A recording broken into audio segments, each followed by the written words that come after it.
Welcome to another review of Premier League Matchday fixtures, and we are going to talk about the game week 29 fixtures that happened over the weekend.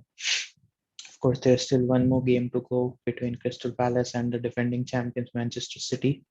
It will be a cracker of a game, and looking forward to it. But let's just get straight into the 9 games that we are going to review for today. Firstly, Liverpool versus Brighton at Emirates Stadium. Liverpool winning 2-0, pretty comfortable victory, and Brighton continuing their abysmal form of late. I think they have been facing far too many injuries and setbacks at the back, which has really dismantled their structure. And Dan Burn leaving has been a huge blow. So is Adam Webster's injury at the back. They're forced to play Mark Cucurella at the left centre back. I think his best position is as far as up the pitch as he can. He plays pretty much as a left winger, and playing him at the centre back partnership or centre back trio, I would say, alongside Joel Veltman, who is again not a traditional centre back. He's also kind of a right wing back slash centre back. So the defense is quite shaky at the moment for Brighton, and the sale of Dan Burn, as I said, was the crucial blow that really changed the structure. So they have been underperforming quite a lot, and it was an easy afternoon for Liverpool. Comfortable 2-0 victory. And now that Jurgen Klopp has so many options up front with the likes of Diaz and Jota and Firmino, they don't have to rely on Salah and Mane for all the goals, as we saw on this weekend. Diaz was very good. Got a crucial goal at the start, and then Salah wrapped it up with a penalty. So yeah, the title challenge is back on. Now it's up to Manchester City to respond back, and it could go to the game between City and Liverpool, just like it was a couple of years back when both the teams scored in excess of 90 points, 98 and 97, and it was the Sane winner at Etihad against Liverpool that was the deciding factor. That could be something similar this year as well. Really looking forward to it. Next up was Brentford and Burnley. What a relegation game this was! Like a massive 6 pointer, and Brentford have really turned their fortune in the past 2 games. Like a couple of weeks ago, everyone was saying that Brentford are the favorites to go down. They don't have the quality, they don't have the momentum, and the likes of Burnley would catch them up, especially with the track record that Burnley has under Sean Dyche. But these past 2 games and the victories have really concerned a gap between the two teams, and now sitting very handsomely away from that relegation and should be enough to see them through to the season. Whereas for Burnley, very grim days. I think this wasn't the loss that they were looking at, and now I think it will be very difficult to rise. Their main targets now would be to catch maybe the likes of Everton or Leeds, but the other two teams have far too much quality to at least stay up and not be relegated. It could happen, but I fancy Burnley to go down this time now. Ivan Tony with a very cool and composed penalty and a header from Christian Eriksen's assist, who now moves in the assist chart ahead of David Silva with 63 assists. Something to joy for to look at Christian Eriksen and his recovery.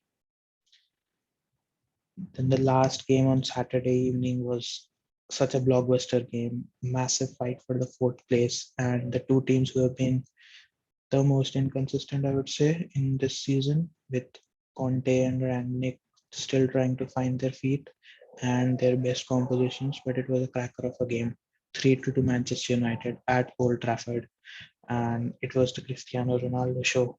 I mean, the prodigal son returns finally, and much to the joy of so many Manchester United fans. They could see Ronaldo and rolling back those years, especially with the first strike where he hits it from a long distance, and like he used to do back in his first stint, all those goals against Arsenal and Sporting that come to your mind. And yeah, it was him altogether who bailed them out, although the performance was quite lackluster from Manchester United and Tottenham as well. I mean, Tottenham weren't that good either. It was just a fairly contested match, but it could have shifted either ways if you look at it. And United were lucky to get all 3 points out of it, and Tottenham would be gutted to not get something out of it. I think the big talking point would be Harry Maguire scoring his own goal, and he has been facing a lot of criticism of late. But I don't think that.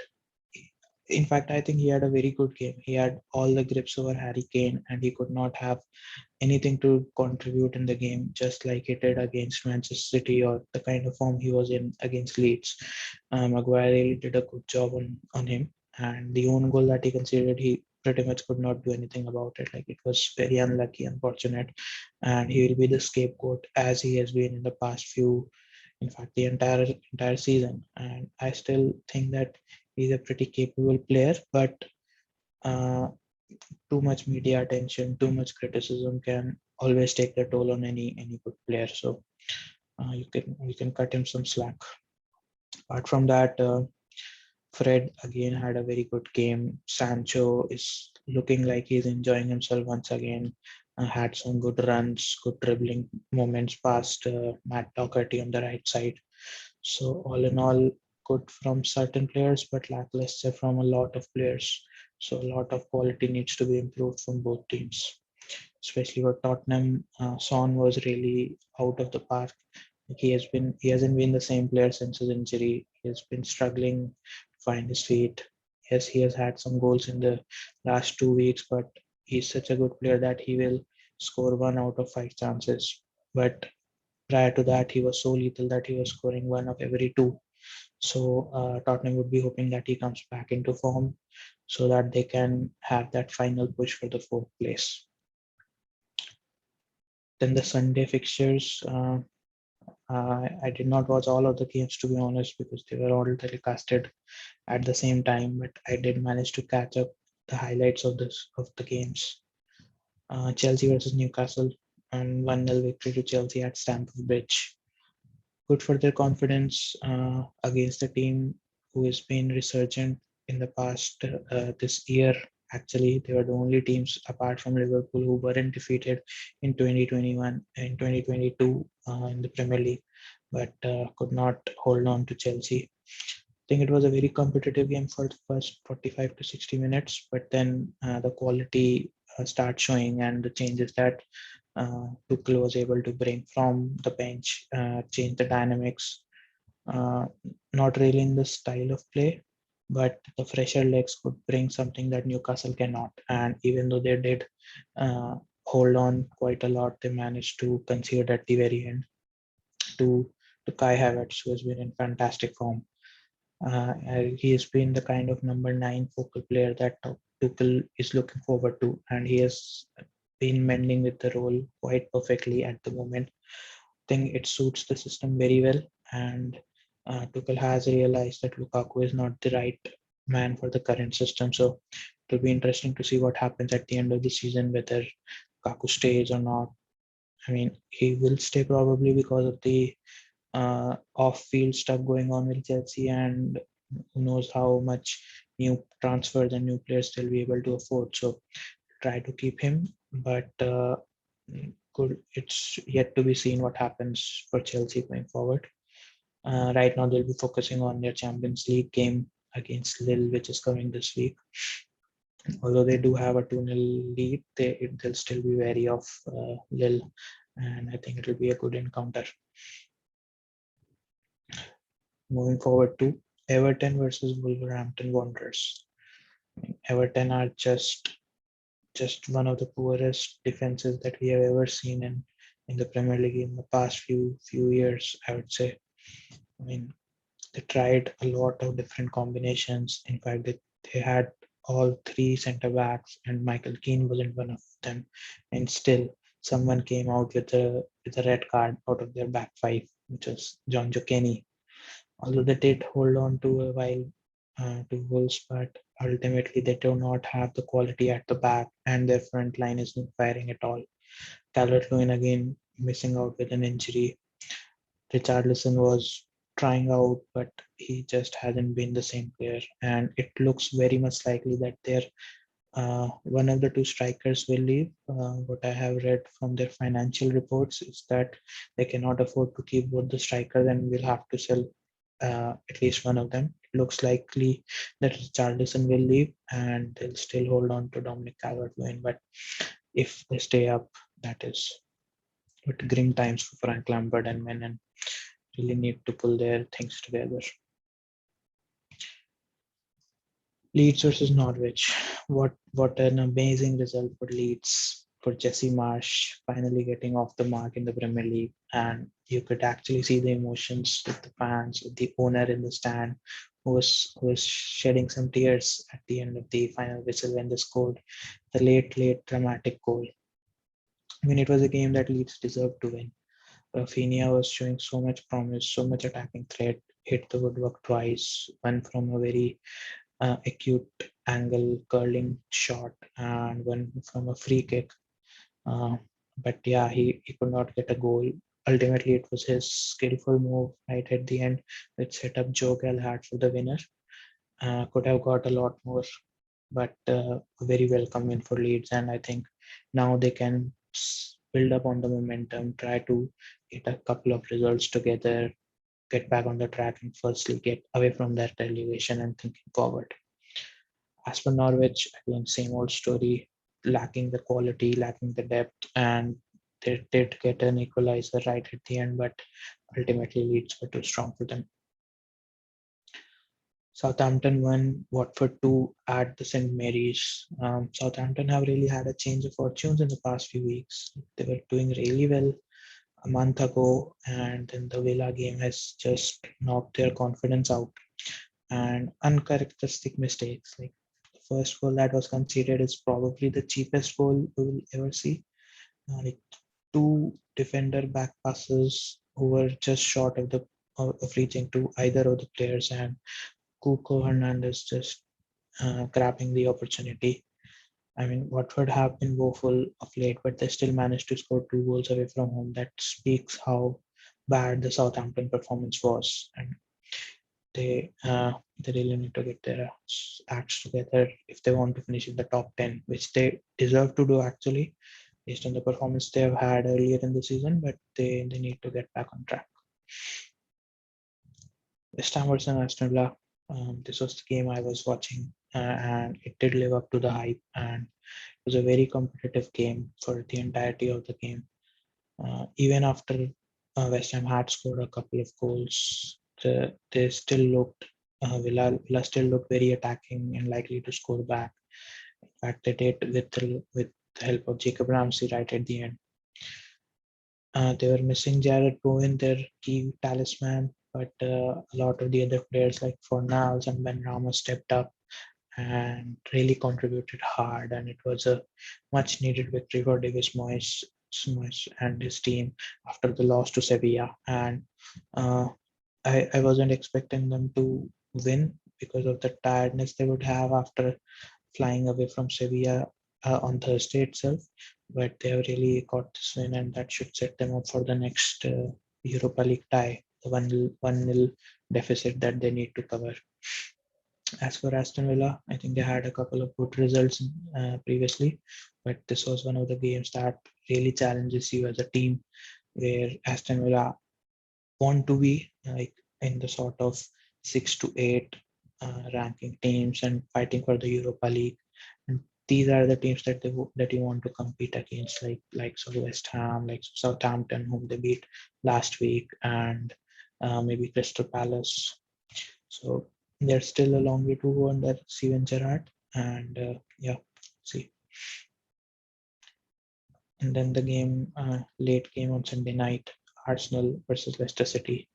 What an interesting game that was, and how good of a team Arsenal have built under Mikel Arteta. All the younger boys, Saka, Martinelli, Odegaard, and it all glued up together with Lacazette, who plays as the false nine. If you look at him as a pure striker and look at his numbers, you'll be very disappointed. But again, this is the day and age of false nine, striker who contributes way more than his goal scoring prowess. the what you see from Roberto Firmino, of course, and then Pep playing either Foden or Bernardo Silva in that role, and now Kai Havertz at Chelsea. Now Arsenal also joining in the same philosophy with Alexander Lacazette doing that, linking up play, getting all the others into the game and holding up and setting up his teammates who are much more talented and skillful.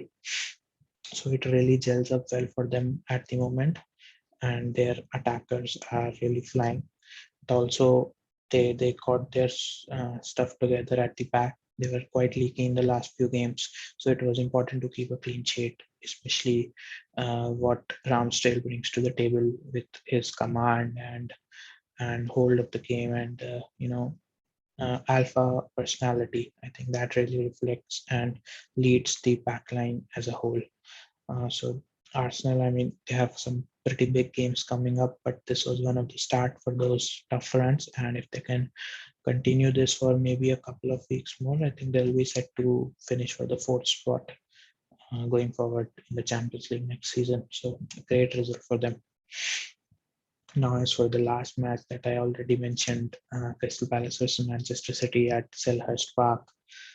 This fixture always tends to produce great moments, great goals, and kind of Crystal Palace are the kryptonite for Manchester City.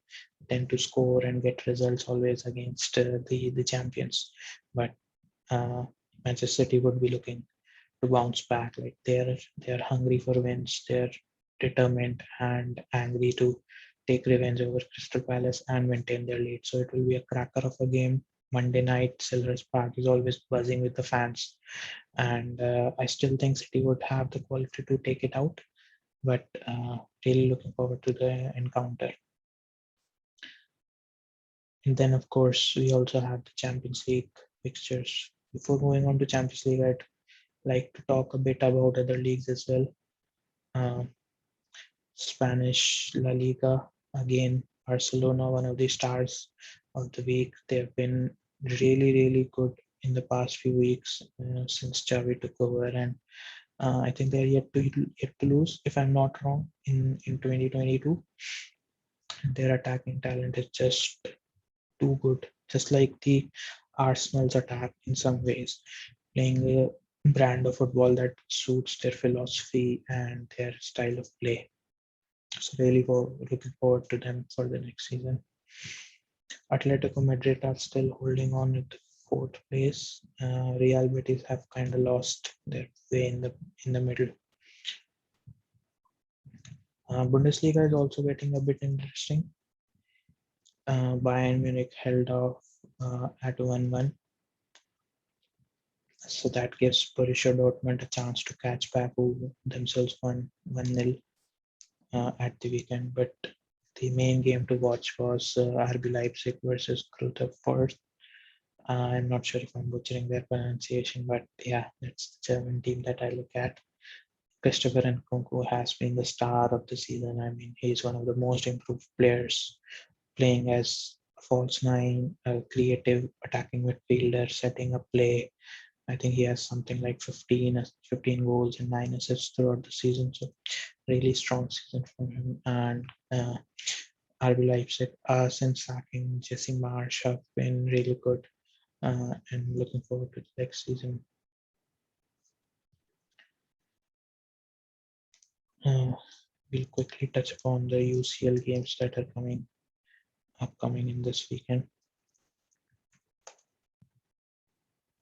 It was an interesting weekend gone by. Of course, Real Madrid versus PSG. What a game it was! What a turnaround! I mean, looking at the first 45 minutes, it looked like PSG have cruise control and Real Madrid can't get enough of the ball. Did not have any chances, any clear cut chances, and Mbappe was really on point. Second half, PSG did not turn up, and boy, Benzema did. He's been one of the best strikers of our generation, and he does not get all the credit ahead of the likes of Lewandowski or Suarez. I'm not saying he's better than them, but he certainly needs a lot of recognition, much more than he gets. But PSG again bottling up at a major knockout stage. And again, it's the same as bringing all your star power together, but not forming a team. I think it's much more of a system problem rather than the individual's problem. They sort of lie in the middle of like playing intrinsic good passing football and staying close by with the likes of Messi, Neymar, and Verratti. But at the same time, they have players like Mbappe and Hakimi who like to uh, widen up the play and stretch the field apart and try to run behind. So within those two transitions, they are always lacking on one clear-cut strategy in the games, and not enough players are making those clever runs that the players like Messi and Neymar can pick, like a winger diagonal run from a winger or a late run from a midfielder. Most of the runs are from Mbappe, who runs straight alongside the defender, so it is always easier to intercept the through balls. And any other sort of midfield penetration is missing because they play Danilo Pereira or like Ander Herrera, all those players who are very much focused on doing the hard yards, but not really contributing going forward or any creative efforts. That is a very much mismatch for the team at the moment, and they have been struggling for a long time. And again, very disappointing end to the season, and they don't have anything else to fight for as the League One title is already under the back. City versus Sporting was a dead affair. I mean, both teams had already qualified, already ended the tie, accepted their fate. City, of course, qualified, and Sporting um, had a good showing at Etihad. Nothing much to talk about there. The next games this weekend will be Ajax versus Benfica. It will be a very finely poised game, 1-1, sorry, 2-2, and all to play for at the Amsterdam Arena. You would fancy Ajax to turn up, and the likes of Haller and Anthony who have been the bright stars for them this season. Erik ten Hag would have the spotlight as being the next go-to manager. But Benfica are no jokes themselves. Although they aren't having the rest of the season in the league, they are turning up in the Champions League and have that extra kind of motivation to do well. Apart from that, it will be Manchester United versus Atletico Madrid. I mean, Diego Simeone will not be happy over those weekend games, looking at Cristiano Ronaldo bagging hat tricks and coming back into form. I mean, he's always been there. Tonight, let's say, scores against Atletico and knocks them out. Very, very finely poised tie at 1-1, and it can go either way. And ultimately, it could be decided by one of the individual brilliances from Ronaldo or any others.